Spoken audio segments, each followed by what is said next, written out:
Hi there, this is Eric with EMSNOW here in Productronica with Sebastian Schaal from Luminovo.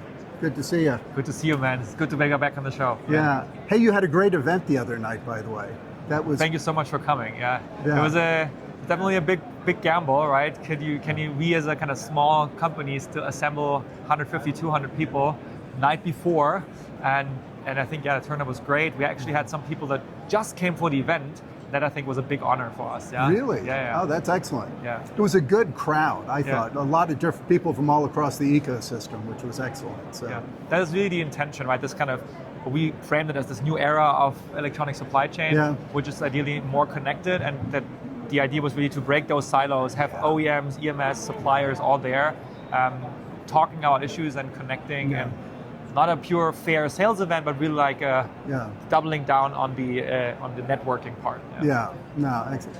Listen, I wanted, before we get into the specifics of what you announced to and what's happening, I want to go big picture with you with AI. I've always appreciated, I've talked to you for several years. You have a gift for making this complex thing, AI, kind of understandable. So at 30,000 foot level, how do you think we're doing as an industry with the adoption of AI and the integration of AI into all these things? Well, I think it's the interesting shift when many people are talking about AI now is mainly because we have now finally built like a general purpose model that can be used in many different applications, right? When we kind of started with our approaches to AI, like in 2017 when we were still an agency, or then early in Luminovo, you had to still purpose train a model really for every single use case. And with this now, we have billions of dollars getting poured into these LLMs. There's like this general capability emerging that allows you to not retrain the model, but just instruct it to be something else, right? I can just instruct in natural language. You are now an expert in part alternatives, and you are now an expert in like vision, and you can steer the behavior. That I think was really this ignition moment, why so many new use cases are now possible that weren't possible with these small purpose-trained models before. So that's, I think, from a capability side. What does that mean for the industry? I think if you look into the manufacturing, the shop floor, like many of the, I would say, AOI vision capabilities are maybe like getting a little bit better, but there's not, I would say, a major unlock. When you look at the factory floor, I think the biggest opportunity there is what some people call this kind of the kind of data integration from these like low-level systems to higher-level systems, and having like self-healing data layers that are kind of helping you make better sense and early detect if processes are wrong and steer that. I think that's like a huge opportunity. Where you ask question, well, how are we doing? I see some people like doubling down on that, but I don't think it has become broadly adopted yet. But I think that is definitely something like in a kind of agentic factory that is gonna change. On the, I would say, business process level, I think it's also rather, no one really is doing this internally themselves, but often it's the service providers that have to kind of make sure this gets brought to the industry. But we're definitely also not the first movers, right? If you look at like software development code, these are more obvious industries. So the big guys like Google and so on, they're building stuff for that. And of course, then these are leading the pack. We see some cool things happening in the electronics design space. We're trying to do some things in the supply chain space, but I would definitely say that we're not the frontier industry when it comes to AI adoption, which is fine, right? But it's also just a fact that we have to. You mentioned something in there I wanted to follow up on. You obviously heard the Google CEO little warning about the industry yesterday, saying that if the AI bubble bursts, all companies, because they're so vested in it, will all suffer. Any counter to that, or what's your view on what he was warning? I think the whole bubble topic, it's an interesting. I think you can steel man both sides of the equation. I think there's definitely some bubbly behavior, but if you compare it to the internet, the .com crash, there was this whole topic about dark fiber, right? There was so much fiber being put into the ground, and after the .com crash, it was dark. So it was the infrastructure that was built out wasn't used. I think the analogy is a quote from someone else that there isn't a dark GPU these days. Every single chip that's deployed in data centers is used. So kind of the CapEx build out we're doing somehow there's maybe inflated demand, but there is demand, right? So somehow I think there is really like this shift happening, and this build out makes some sense. However, there's definitely then, of course, with such a hype, some applications that, like maybe some companies that are formed today don't really make sense as a standalone company because they're just a feature that gets consumed, and then there's probably also some overinvestment happening. But then the problem is the market is long term it's a weighing machine, but short term it's a voting machine. I think that's from Berkshire Hathaway, and that means if there's the general public shift towards bubble bursting, like companies will suffer, even though rationally some of the business cases might still make sense. So I think there will be some bursting of the bubble, people will suffer, but what I want to stress is I don't think that the underlying trend that AI is going to be a big platform revolution, that's not going to go away. The other thing I want to ask you, and I promise I'll ask you about Luminovo too, but since I have you, I'm taking advantage here. I hear discussion too, and I don't know the right term, you mentioned the LLMs, but people are also talking about maybe the value in some cases of having, I guess, more of a personal LLM, where it's not everything, but it's more specific to a precision one, maybe is the term.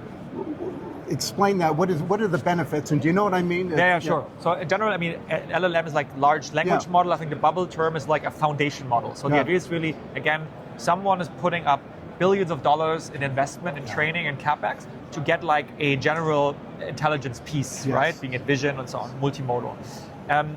But that's of course like also large in size and slow. And what's the interesting thing we see in AI, it's then you can then distill these models. So you can, from this big general knowledge, like think about as a teacher, you can then like narrow this down again to like a small, fast model that is like, doesn't have all the general knowledge, but is like, for some use case, like performant enough, maybe that can run on device and so on.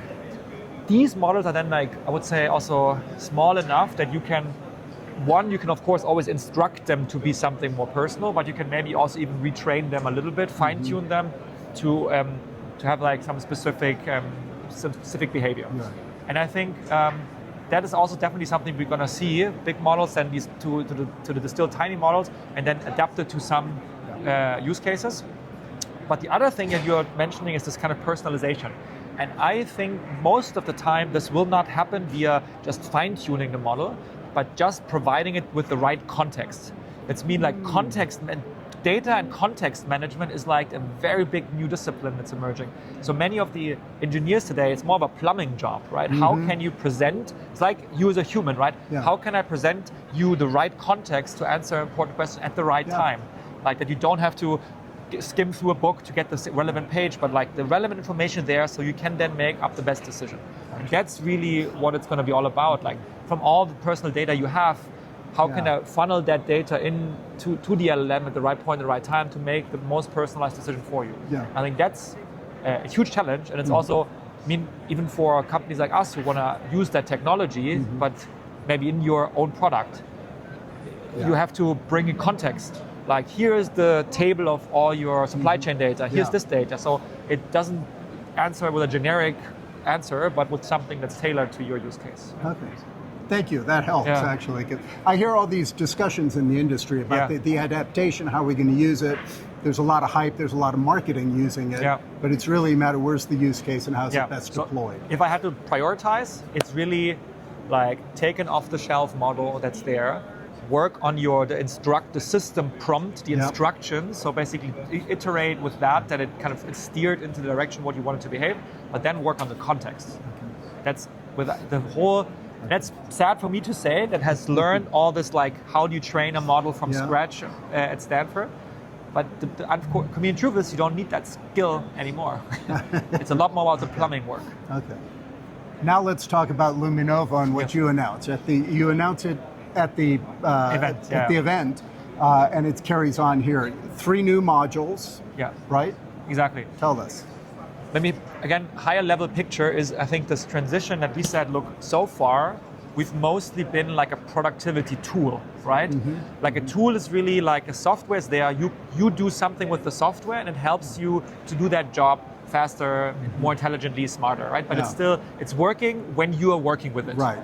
And the shift that we are also seeing that has to happen is more of a system approach, where like in a sense a system could also do things in the background even when you're asleep.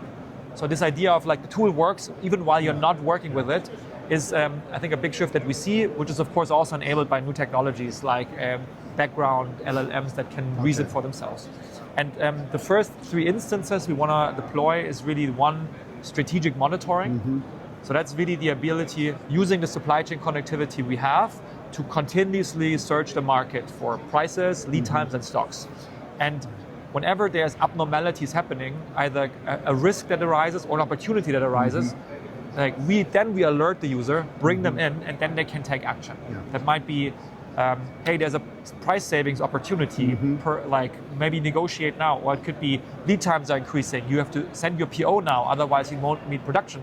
Or it could be there's a sell-off of Nexperia, like secure stock now, otherwise you're going to have a problem. So that's that monitoring piece. Then the other piece is about risk management, and we heard about this a lot. Resilience, and one of the best tools for resilience is proactive risk management. And we had many aspects of that already, right? Like seeing some supply risk, seeing some compliance risk, life cycle.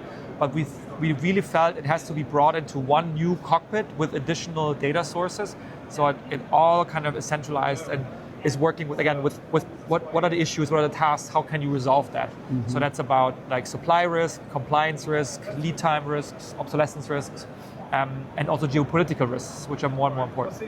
And seeing that all together and having a direct impact analysis, right? What part of my supply chain or my products I'm producing are impacted, and how can I react? And the last piece is that we see that, again, we're in the supply chain, so working with suppliers is extremely important. And there's still this like very tedious job of like supplier relationship management.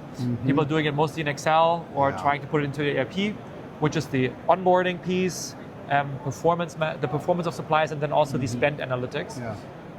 There are some generic solutions out there, but we think that this needs a vertical approach for the industry, right? Where onboarding of a supplier means I know you have line cards, I know you have capabilities if you're a PCB supplier.